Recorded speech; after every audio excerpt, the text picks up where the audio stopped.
Hello, concerned citizens. I'm out of the country right now, so we are releasing an episode that we recorded back in December and did not manage to get released, which will be extremely funny when you hear what it's actually about. If you're a video patron, instead of getting this week's episode, you will be getting a Q&A session for April. So enjoy, and we'll see you soon.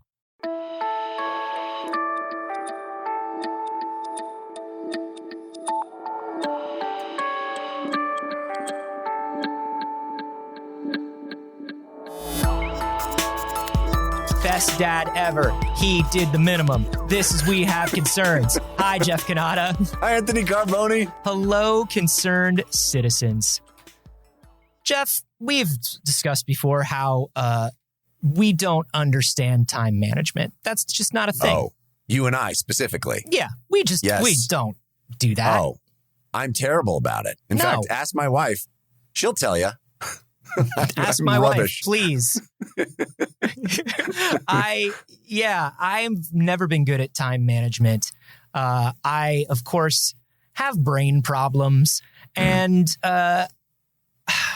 look, I can tell you, I know that I have 45 minutes to get ready and get somewhere. And I know that 15 of those minutes have to be devoted to getting there. And math would tell you that means I have 30 minutes to get ready, but I will be 20 minutes late.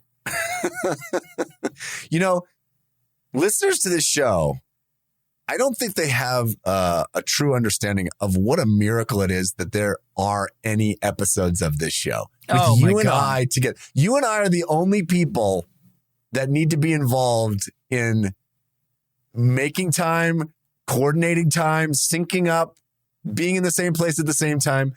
And the fact that we've done it over 700 times is frankly shocking. We genuinely just have to show up. We just have to show up and press record. That's all we have to do. That's all. Come on. Come on. Yeah, not easy for us. It's not the easiest thing, but so time management, yes, very bad. And I found a term which I really love that I have never heard before, Jeff.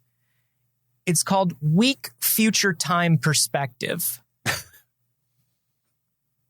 Which is WFTP? Yeah, weak future time perspective, which is not just my favorite 90s hip hop album. Was that De La Soul album? That was a De La Soul, the weak future time perspective.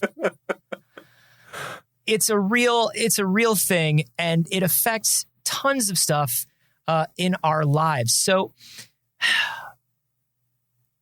future-focused people, these are the things. You want people to be more future-oriented. Is the idea. I always thought it was better to be in the now, be in the present, baby. Well, here's the thing. Future-oriented people. This is a study that was done of about 3,600. Huh? FOPs? Yeah, dandies. Future-oriented people. Or the FOPs. They said that people who are more future-oriented tend to exhibit higher levels of self-control and lower levels of impulsivity, which makes sense. Feel like if you're future-oriented, you're more likely to delay gratification, for example. That makes sense. Exactly. But one of the things that I found was very interesting about this that spoke to me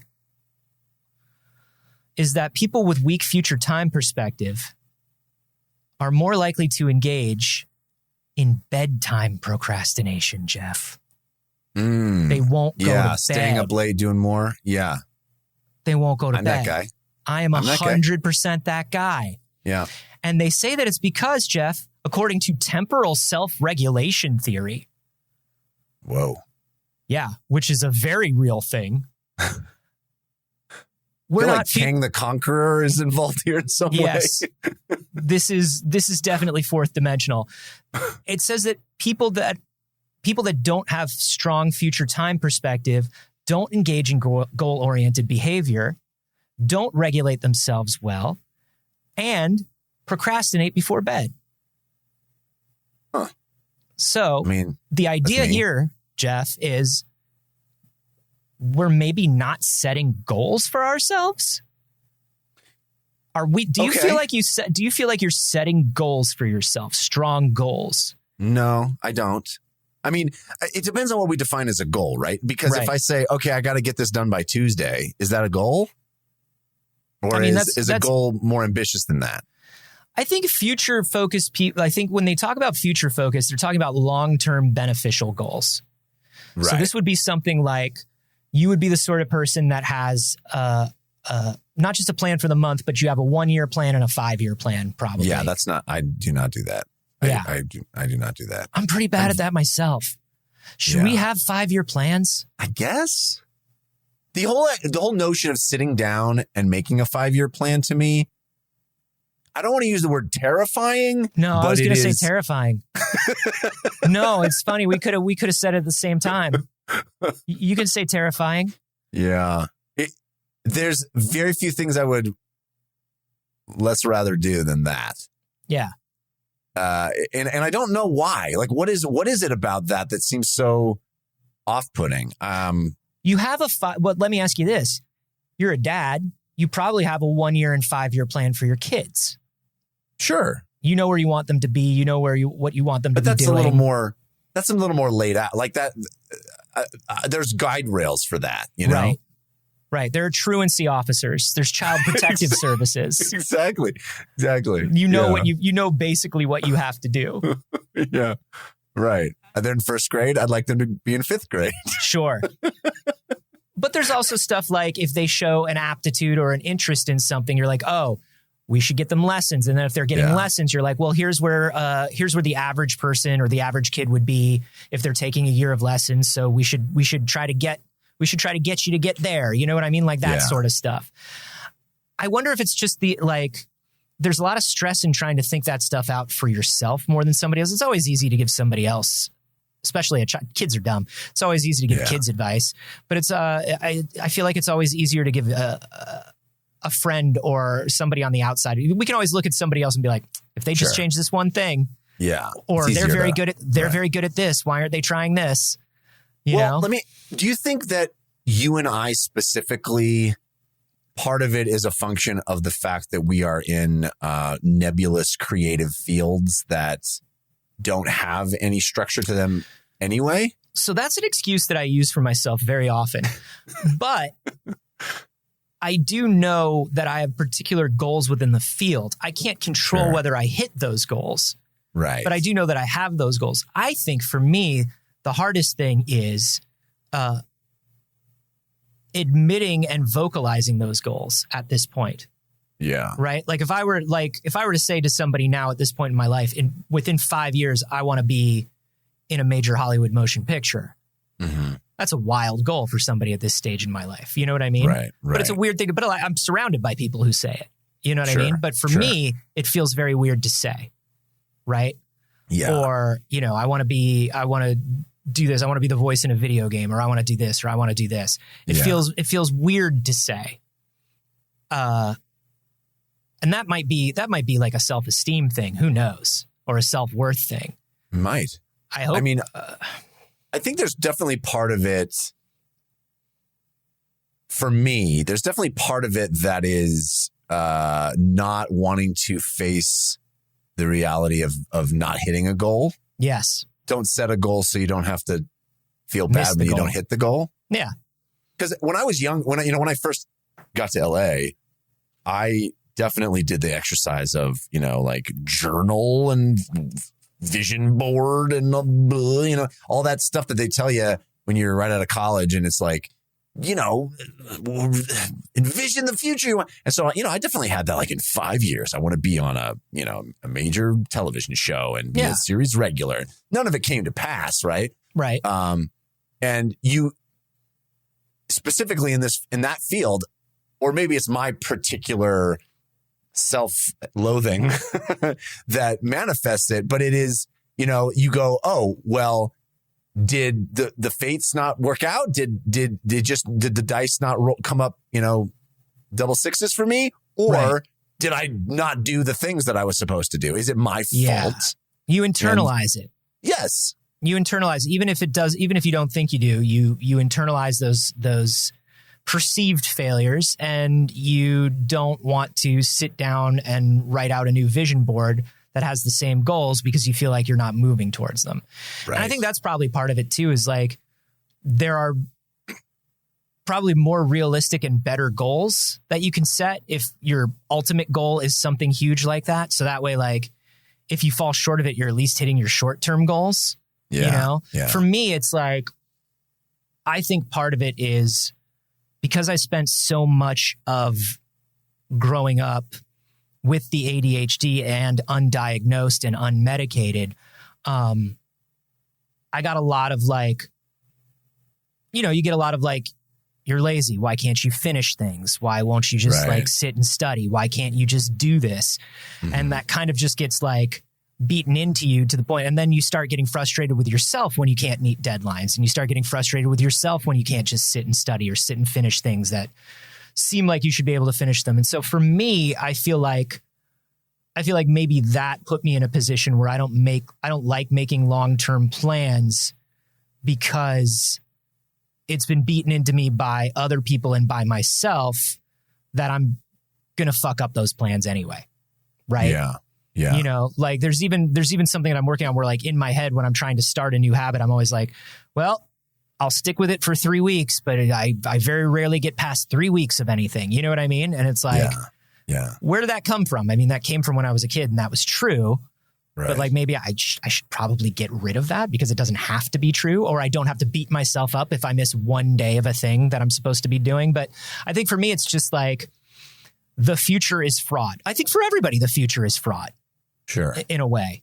You know? I think that's part of the reason that I don't live in the future as much as, for example, my wife.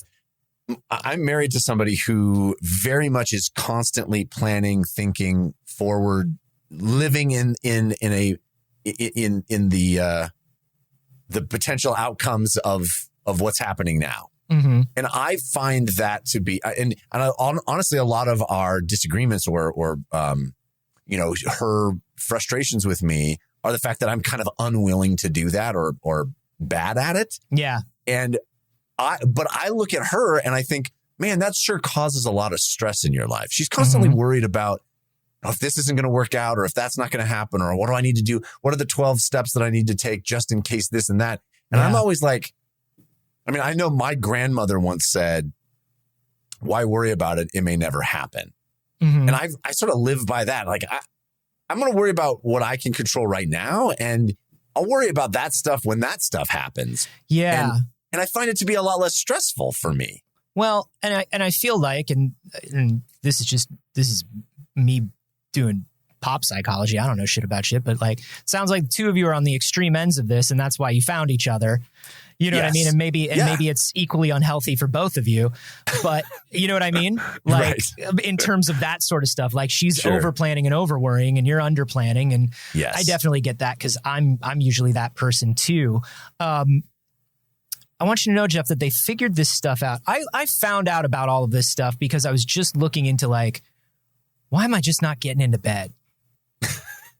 Like, why am I just not getting into bed? And of course, because it's me. You put a projector over your bed to help you get into bed. I did I do have a ceiling projector. I do. And that was one of the things. It's like, hey, if I'm laying here on the couch because I don't want to go to bed, I could, or I'm playing a game because I don't want to go to bed, I could just turn on the ceiling projector and lay down on my bed. That's why I have a cheap projector duct taped to the back of my bed, because I didn't want to.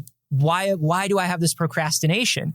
And it led me to finding out about this theory, this temporal self-regulation theory, and this giant study that showed that what future-oriented means and what goal-oriented means.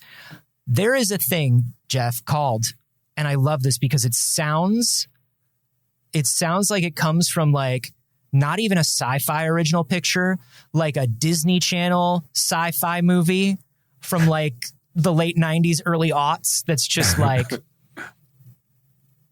it's called the Zimbardo Time Perspective Inventory.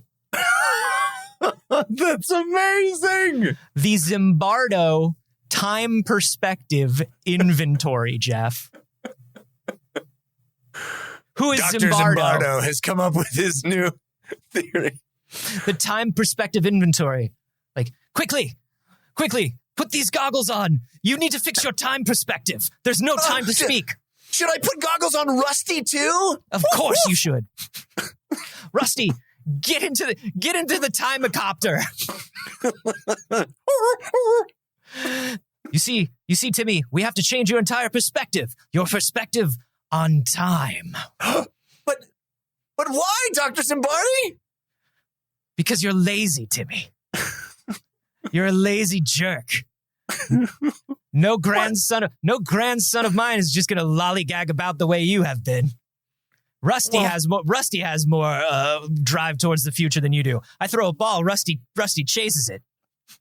Well, that's true, but I don't really want to fetch the ball for you, Doctor. Yeah, I get that, and that's why we're changing your time perspective. You're out of line. Oh. Jeff, the Zimbardo time perspective inventory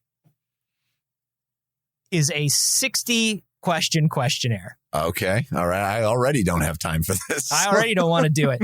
But listen to the kinds of questions they have. You rate them all from very untrue to very true. It goes very untrue, neutral, true, and very true. All right. Okay. And it's questions like this. And it's things that you wouldn't expect, but these are all things that contribute to your thoughts about planning for the future and your thoughts about and how you picture the future, really, if you have a picture of the future. Like here are some examples. I believe that getting together with one's friends to party is one of life's important pleasures. Okay. How would you feel about that? You seem pretty neutral to it. Yeah. I mean, I think it's nice. I think it's nice. I mean, I don't know. I would say somewhat true, maybe, I guess. Yeah. Familiar childhood sights, sounds, and smells often bring back a flood of wonderful memories. That's very true for me. Yeah.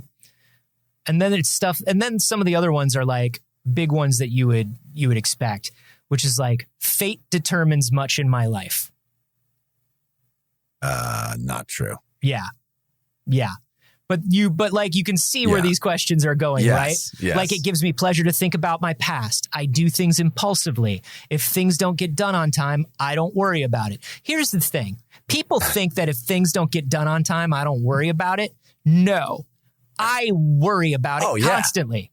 It's just not enough to get me to actually do them on time. No, I'll sit. And this is where I think my ADHD, crosses over with this, which is, buddy, if I'm sitting on the couch very still and like there's a screen on and I look like I'm zoning out, it's because I am zoning out. I'm worrying about the thing that I'm not doing right that second. Exactly. I'm terrified of that thing. Yeah. And I'll sit and I'll worry about how time is ticking away and I'm not doing the thing. Don't you think that I don't worry if things don't get done on time? Yeah. I absolutely worry. Yeah. It's just divorced from the notion of doing them. Yeah, no, body's not moving. Right. Get up, do thing. The worry is very active, though. No. Get up, do thing. Body say no. Body say no, not do thing. Gross. Yeah. Rather worry about thing. Thing go wrong. It's like, well, the thing's going wrong because we're not doing something about it, body. And the body's like, sit here, worry. Yeah. Not get up. Yeah. But I've also told you, like, ADHD for me is like, I'll trip over the same thing on my floor 5 days in a row and get angry about it. Sure. Be like, why is that thing still on the floor? Exactly. I know I'm the one that's got to move the thing, but I'm so mad that it's there. Yeah. So I think this is fascinating because it shows that the fact that you can't sort of organize your mind and sort of figure out priorities does lead to an intense lack of sleep. Because even though you're not doing anything or you feel like you're not doing anything that's towards your goals, you're kind of like, I'm not going to go to bed right now.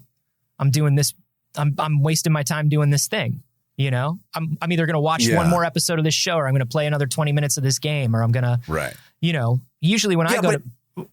Well, the question I have for you about that is that it seems to me that you're saying that you don't want to go to bed because there's some anxiety about going to bed. And I kind of feel like from my perspective, it's more like I have an opportunity to do something else instead of going to bed. Yeah, no, I would say that it's kind of like, no, I will go to bed, but like, I'm going to do just like I'm going to do like 20 minutes of this thing, or I'm going to like read a little bit more. I'm going to watch another episode. I'm going to like, whatever it is I'm doing. And that's because like, I don't know. I guess what they're saying is like people who are future oriented, your fops, your dandies, your scallywags, your ne'er-do-wells,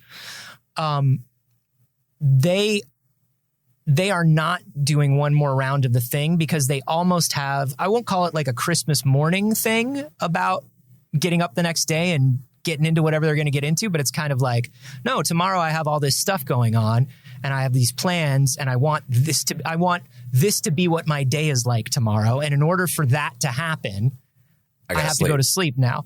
Yeah. And sometimes I think that. Sometimes I think I got to be up early tomorrow and then I do the thing anyway. And that's why I am not future goal oriented.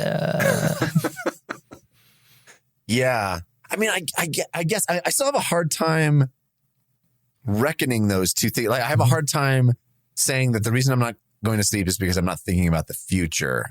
I mean, I guess that's true. Well, because we think about it and there's no reason not to think about it as like a lack of impulse control. Like I know it's a lack of impulse control to say or to like doom scroll for 20 minutes, or to I know it's a lack of impulse control. I know it's shiny thing pop up. I do shiny thing.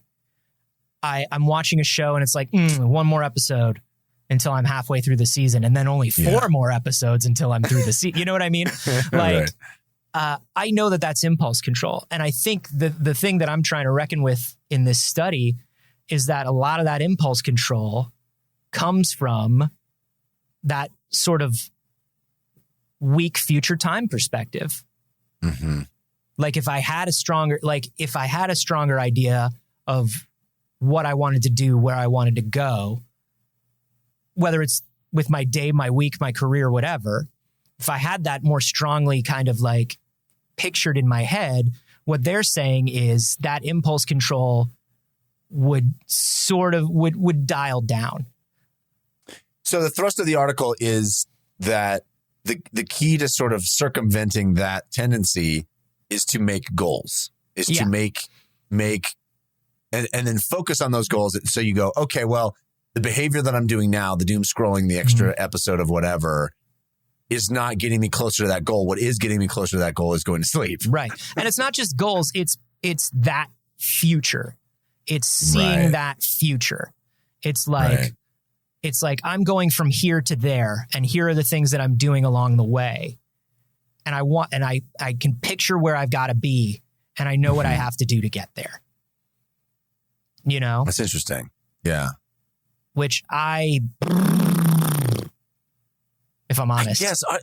If I'm honest, I'm right. And I guess it's my own subjectivity bias, but I have a hard time believing there's anyone that behaves that way. If there's anyone that exists like that, there must be, but. Well, I know people that are like that, but I also know people that are like the people I know that are like that do also struggle with anxiety issues. Exactly. They're not like waking up and singing, good morning, and running off and doing the 1,000 things that make them successful. They're fraught with a different flavor of anxiety than I am. Well, and something that this whole study brings up and this whole idea brings up to me, that it doesn't, obviously this was not part of the study. This is not something they're trying to take in, but seeing it through my prism, I'm thinking, what does that say about the society that we've built? Do you know what I mean? Like, it's good to have goals. It's good to know where you want to be. It's good to not be able to have to think about them all day, every day. Right. Maybe like, listen, if you have a goal that you're thinking about all day, every day, if you're going to be an Olympic athlete, if you're going to be, if you're an artist and you know, like every day I write music because I love to write music, I do think that's admirable, but I think that's also a different thing than what they're talking about here. Right. And I think for me, a lot of the thing of like, so many of these goals that I think people set, I mean, they studied this. This was like 3,700 students, right? They were testing students. And I think back upon the stress of like being a student and knowing like, these are my goals. Like if I don't get these grades, I don't get this scholarship. If I don't get this test score, I don't get into this school. If I don't go to this school, everything falls apart. You know what I mean? Or like if I don't pass these, I'm going to lose this. And like you said, there is much more structure for younger people, particularly when they're in school. Those goals are you have life goals, but there are also goals that are set in front of you that you know you have to hit. Right. And so I wonder if this isn't just entirely based on a society where it's like, here are the benchmarks and you better meet them. Like that to me doesn't feel like goal oriented or picturing a future. That feels to me partially like you have to do these things because that's the way it's set up. And so you better be goal oriented about these things in this future. And I don't see anything wrong with procrastinating or fucking it off if you don't like that future. Do you know what I mean? Yeah. Well, I think there's a distinction between people that are driven, like you're talking about the Olympic athlete, the Michael Jordan, whatever it is, the person who is an overachiever and a pillar of our society that we look to and go, that's the pinnacle of success. Sure. I don't think those people are like, I have a goal to win 5 NBA championships. I think they like can't not win it 5 NBA championships. Like they're consumed by that. They don't need to sit around and go, I'm going to set a goal. And one thing we know about Michael Jordan now that the documentary is out is he was perfectly well adjusted. Right. There's nothing wrong with Michael. Listen, he didn't wake up and say to himself, I'm going to win 5 NBA championships. He woke up and said to himself, fuck you, dad. And that's a perfectly normal thing for a grown man to wake up and do every morning. Right. But the point I'm trying to make is that I feel like goal setting as an activity, as a tool is for people that have a hard time that have a hard time moving toward their goal, right? Yes. That the whole point of setting a goal is to focus your activities and your actions. And if you're already focused and you're already driven, you're already moving with that kind of intensity, you're not actually setting a goal, right? Right. Yeah. I don't know. I think on a certain level, yes, I see what you're saying, but that sort of to me gets dangerously into the idea of a calling or a destiny that I don't like. If you're driven to do so, I don't think that Michael Jordan didn't wake up every morning and go, I need to practice for this many hours today, or I need to drill on this, or I need to do this. Like he definitely did that. He woke up and he knew he did have to set those goals, and you do have to set a measurable amount for improvement. I think one of the things that athletes talk about all the time, I have a lot of, there's a lot of interesting like psychological stuff with pro athleticism that I find extremely fascinating, because there has to be like with weightlifters, they're like, you're going to hit a plateau. Mm-hmm. And you're going to hit a plateau, and you can't just keep going gains, because you'll get heartbroken and you'll stop. Right. Mm-hmm. And it's like, you do have to set out a long amount. That's why like so much of like higher end Nike research and sports research is into data collection. Sure. And how to collect the most data. Cause it's just like, whether the goal is small or large, you do have to have a goal, and you do have to recognize progress, even if it's not progress that you can see. Mm-hmm. You have to be able to hand somebody numbers and be like, no, you're doing it. And so I do think that there is something to this about there should be structure to your goal. You can't wake up every morning and say like, I'm going to be an Olympic athlete. I'm going to be an Olympic runner. So I'm just going to get up and run. You know, Right. like that's not it. Like if I'm just going to get up and run every day because I have to, it's like, no, dude, you have to do it the right way. You have to train the right way. There are people who are going to teach you how to do it better. And all of that stuff gets built into the goal. So I do see kind of what this study is saying, but I think what we're talking about is the sort of the same thing that we were talking about with you and your wife, which, or me and a lot of the people that I know, where it's like, but I don't want my goal to turn into something that is frustrating or a source of negative or source of negativity for me, or something that makes me feel bad. Right. Whether it's because it makes me feel anxious or it's because it makes me feel like I'm not good at what I do. I don't want that. And so I think that's kind of the stuff that maybe you and I are avoiding, where it's like, I wonder what it's like to set something that the study doesn't go into is like, what do these good goals and this good view of the future look like? What are the practices that these people put into place? You know, what are these goals? Yeah, I the more I think about it, and you made a strong case, the more I think that what I just said about, you know, peak athletes is probably completely wrong, and that they do have goals. And maybe that's why I'm so bad at goal setting, is because I don't even recognize that. But I do think there's a difference. There's a difference between living in the future in a positive, goal-oriented way and living in the future in a stress, worry way, right? Yeah. And to me, I think that's what I've always recoiled from and avoided, is this notion of like, oh my God, I'm not doing enough to prepare for X, Y, or Z. I'm not this negativity of living in the future and going, oh my God, there's so much to worry about. There's so much to worry about. What are all the things that can go wrong? Yes. You know? And I think that's the thing, is like, so many of the people that I've seen that have modeled that sort of like future oriented behavior that they're talking about have not done it in the healthiest way. And so I that's where I kind of think, that's why I kind of, I know this is the point in every episode where I go, society, but like, but I think there is something to that, right? Where it's like, why are all the people that I see that are setting intense goals, why are they doing it in an unhealthy way? Why are they hurting themselves? Why is that? Why are most of the goals that people need to set in our current society, goals that maybe they don't even feel passionately about, right? What I know there's got to be like a good middle ground that isn't this anxiousness, because there, you should be able to hold a goal in your head without being overly concerned or worried or stressed about it.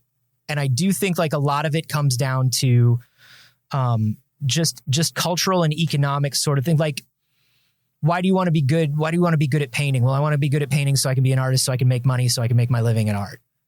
And I do think there's something of that. Like, there's so much attachment to your worth in society, to a lot of goals that we make.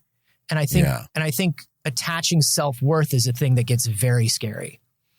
I agree. I mean, I've always had a hard time, you know, they say like, set your goal and then work backwards from there, and like get to the point of like, okay, what are you going to do today that's going to get you to that goal in 5 years? Like, what's the step? And I've always had such a hard time breaking it down to that point. And really, I think I'm just bad at goal setting, because for me, there's a very small difference between a goal and just a wish. Yeah. You know, they say that a goal is a wish your heart makes. Yeah, because I think a goal should be something that you can actively work toward. Like if I want to, be able to, draw something. I want to be able to draw, a beautiful picture of a flower. I can sit and practice drawing that flower 1,000 times. Right? Today I can draw that flower. Tomorrow I can draw that flower. I can work on, a skill is something that you can get better at. And if you want to be, if you want to be in the NBA, you can work on your dribbling, you can work on your shooting, you can start all that stuff. But there are, I want to retire at 40, whatever it is, these goals, it's like, well, how do you break? I've always had such a hard time breaking that down to actionable steps, you know? Yes, I 100% understand. I do the same thing. And my problem is once I start breaking down, and this is something that I also learned is part of the ADHD, is if I start breaking something down, I break it down too much. I see too many steps and too many potential ways to go and too many possible futures. Like they say that one of the problems with with people with ADHD and getting organized is you over-organize. And because you over-organize, you never get the whole organization done. You just feel trapped to the point where, like, one of the things that I think of is there's this YouTuber, Casey Neistat, who's a big deal. A lot of people have seen his videos, right? He was a big vlogger when vlogging was the biggest thing. And he wasn't like a kid. He was like an adult who like had worked in the industry and was vlogging every day. And when you saw his studio, it looked like just the most bonkers person in the world lived there or worked there because he had to, on his pegboards, I noticed he did like a thing where he showed off his studio once and he had like pegboards on the wall for tools. But he didn't just have pegboards on the wall for tools. He had outlined the shape of every tool. Yeah. So he knew where to put it back on the pegboard. And then I fantasize about that. And then he had like the little, like that's so bad. The little organizer boxes for like the little organizer bins that are for like screws and nuts and things like that. And it was for like, he had everything in them, like different kinds of pens, different, like it wasn't just pens were in one. It was like, these are ballpoint pens and these are like, and he had everything. And I looked at it and I was like, and he's definitely a guy with ADHD. And I looked at it and I was like, but that's not organization. That's too much. You didn't have to do, like, now you're at this point where, like, if somebody puts your hammer in the wrong place, you're bugging out. Like, and also, even though he had all of this stuff and all of these places and all of these compartments, there was still like a big pile of stuff on his desk and a big pile of stuff on the floor. And it's like, because you've over-organized so much that if there's not a place for something, you're like paralyzed because the taxonomy that you've created is so advanced. Well, I have 4 drawers for ballpoint pens, but none that are like this ballpoint pen. So this ballpoint pen, and I'm out of drawers. Yeah. So this ballpoint pen must have to go on the ground. And so when I think about a large goal, I'm always like, well, how much do I break it down? Yeah. Because then if I start breaking it down, I'm like, how do I get from here to there? And all of a sudden there are 100 steps to what I would consider maybe the first milestone. And I'm like, too many steps. Yeah. Too many steps. I'm not even anywhere near there. For me, it's not even too many steps. It's divergence. It's like, well, at a certain point, there's this gulf. It's like, okay, I want to, whatever it is, I want to do this big macro goal that it's very clear in my mind. I want to do that. And in order to do that, I need to do that. Okay, that makes sense.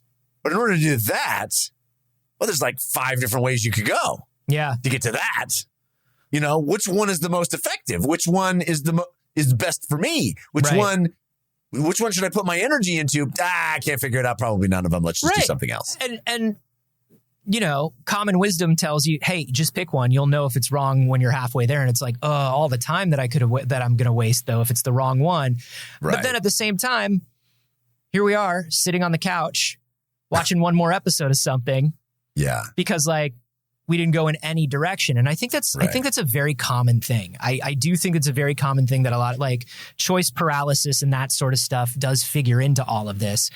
And that's why even this study is very, very specific in that they gave the people this test and then they were literally just checking their bed, like when they went to bed and like how their sleep was and how, you know, how their mindset affected their sleep. So it was very specific, but also like very floopy. It's one of those studies, you know, where it's like, well, there are other things going on in their day besides their mindset, but okay. But it is one of those things where it's like, we just wanted to see how it connected to this one aspect of their lives. But I think there's a lot of larger stuff that this opens up questions about that I think a lot of us have about just about stress and organization and goal setting in our daily lives, you know? And if we're not people who are quote unquote future oriented, why not? And what does that look like? And what does that look like in a healthy way? Yeah. I don't know, man. I should probably even just like start keeping a calendar. Oh, man. Yeah. We've talked about that before. Yeah. I should probably, man, I'll tell you, like, I had a lot of work stuff this week because Willow. Mm-hmm. And I'm very lucky that my brain at least is like, you should know when you're going to work. You should know. You should know when like the red carpet for Willow is. Yeah. You know, and luckily also when you do stuff like that, the producer sends you a calendar invite. You know, yeah, that's the best. People who send calendar invites are my favorite people. They're God's people. They are. And you'd think that I would do that for other people because I appreciate it so much. You'd be wrong. You'd be so wrong. I wish I was one of God's people. I'm not. I wish I was God's special boy. I'm not. The only I'm not. The only way I'm special is I have a special boy pillow that I sleep with my neck on. That's it. That makes you special. That makes me special, but not in that way. I'm so like in the trenches of today and maybe tomorrow.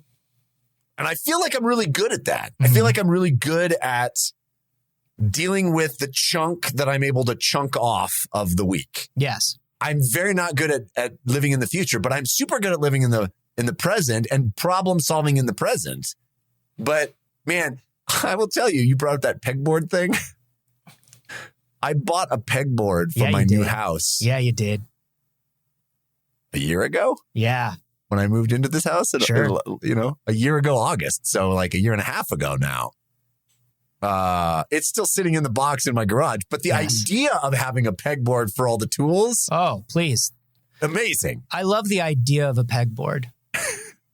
I bought it. I spent $100 on a nice pegboard. Yeah. Keats wrote about the idea of a pegboard. It was beautiful. I have literally, dude, Anthony, you'd be able to predict this, but I have literally told myself, well, I can't do the pegboard now. It's too cold in the garage. It's a spring. It's a spring activity. It's a spring activity. It's a spring activity. Yeah. Spring comes. You know what? It would be much better to do this during the summer because the summer is really where I'll have the garage door open. It'll be nice. Summer comes along and it's like, it's really too hot. You know, this is like a fall job is what this is. Yeah. Put up the pegboard in the fall. Yeah, it's an autumn pegboard now that I look at it. Yeah. I'm the worst. Dude. I'm the worst. It's one of those things where like just the idea of the organization that comes along with hanging the pegboard can be fraught. Because once you hang the pegboard, then you have to decide what goes on the pegboard and where. Oh, I have a hard time figuring out where the pegboard should go.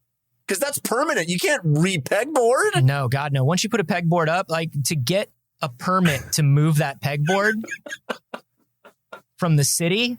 Oh, man. You got to have the inspector out and then the paperwork alone. The paperwork alone to move a pegboard.